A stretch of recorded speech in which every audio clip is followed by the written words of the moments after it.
Hey everybody, what's up? I'm here in Arizona for a few days. All right, let's talk about mental game a little bit. I haven't spoken about that in a while. The problem with trading or investing, the main problem that many of you, really all of you face, all of us face, is the fact that we are human. That's the big problem, the fact that we are human. And the fact that we are human means we have brains, and our brains react to certain things. And really, we can break it down into two brains. We have two different brains. One is our primitive brain, the limbic system. Goes back millions of years. That brain is there, and basically its function is to protect us. That goes way back to prehistoric times when we were either eaten or we survived. And I mean, that is a highly developed brain inside of us. It is designed to protect us. It is a forest of ganglions and neurons attached to our entire body, our endocrine system, our glands, our spinal cord, our muscles, everything. And then we have our so-called the modern brain, the higher level brain, the frontal cortex. That's reason, rationality, logic, all that stuff. That hasn't been around for a long time. So the primitive brain, when faced with a threat, it has one response, basically, fight or flight. It is there to protect us. And it cannot distinguish between us faced with a hungry lion or a grizzly bear or some kind of adverse move in the markets. It will respond in a certain fashion. The initial response is to send out adrenaline, to get our muscles pumped up, heart rate up, breathing up, everything we're going to need if we have to fight or if we have to retreat, flight, run away. That happens. When you are faced with a stress, it could be facing down a grizzly bear, or it could be facing down a mountain lion, the primitive brain is going to react in one fashion, and it's going to begin with that stimuli, and there's nothing you could do about it. That's just physiological. It's set up that way. So and it can't distinguish between an adverse market move or us being faced down by a mountain lion. All right, so that's going to happen. Now, for most of us, not for most of us, I don't think for most of us, I think for some of us, we realize that, hey, we're not going to die in that situation. So the initial response, after being maybe upset or pissed off, we start to calm down and realize that, hey, markets move around, they bounce around. I mean, that should be your response anyway. I'm not saying it is, but that should be your response. A lot of you don't have that. You do run away. You run away in the form of, you take prudent losses, and the losses just add up, and you're never going to make any money. And also then you think that there's some system out there that's going to somehow alleviate, this kind of market volatility, and it's going to put you on a path to have steady profits. And so basically, if you want that system, that's called some kind of a fixed income, a bond or something like that, a guaranteed source of income.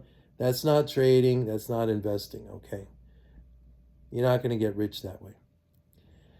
The second problem is that if the stress is prolonged, which it usually is if you're a trader or an investor, you could be in a position that's not going your way for a long period of time.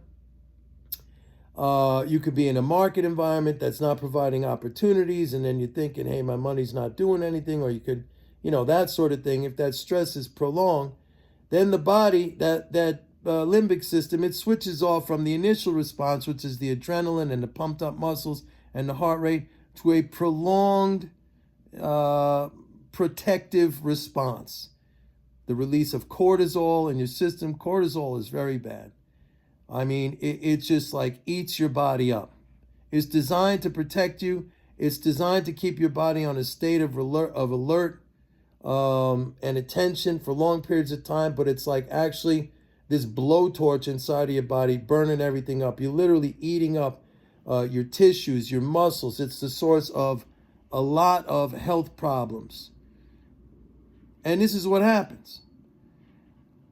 you got to enlist the upper part of the brain.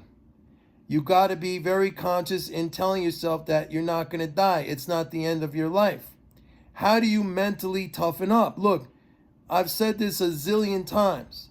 There's no secret to trading or investing.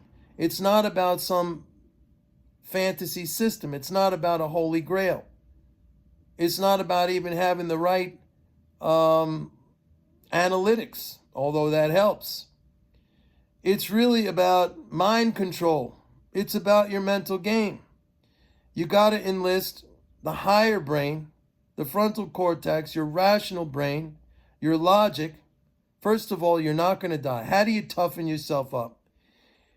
The way you toughen your brain up is the same way you toughen your body up. You have to expose it to resistance over and over and over again. The problem is, for many of you, when you're faced with difficulty, when you're faced with stress, when you're faced with adversity, when you're faced with discomfort, you take the first response, which is fight or flight. In the markets, that means take losses. You take losses, it's running away, and you believe that's the path to success.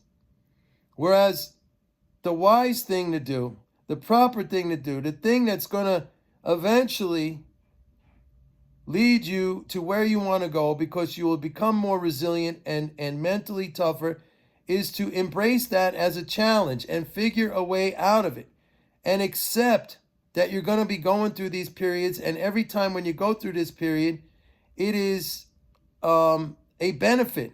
It is something you can use, like going into the gym and doing a workout and strengthening your body and strengthening your muscles. And it's been proven through experimentation.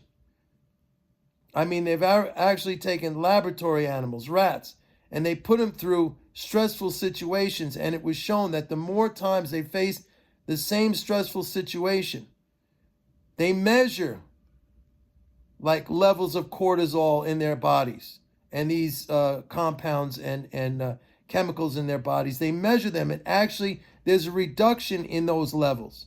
The more they're faced with these stresses and become, more or less comfortable with them at a higher level. You got to look at these things as challenges. You can't run away. Run away is not the answer. Run away in trading equates to take losses and believing this is all taught in trading, okay? This is supposedly the wisdom. Take losses. That's the way to, be successful. It's not the way to be successful. The way to be successful is to manage yourself, is to make yourself tougher, is to make yourself mentally tougher. Physical exercise goes a long way with this as well. Facing adversity, physically and mentally. This is what you got to do. You don't run. Yes, if you run, that will bring your metabolism and your physiology back to whatever the normal level was before. Everybody's different. But it doesn't solve the problem of making you a successful trader. It doesn't bring you to that end. You got to become mentally tough. There's no magical system. There's no system fairy that's going to take you there. And by allowing your primitive brain to dictate the outcome, it's not going to work out. It's never going to work out. So until you realize that, you're going to be on this never-ending wheel, like a hamster on one of these spinning wheels, looking and searching and looking and searching. You got to invest in yourself one way or another, multiple ways if possible. Start out by doing that. Don't quit. Accept stress and adversity as a challenge. Embrace it. Understand that it is helping you. Resist it. Toughen yourself up. That's how you're going to get there. Have a nice day.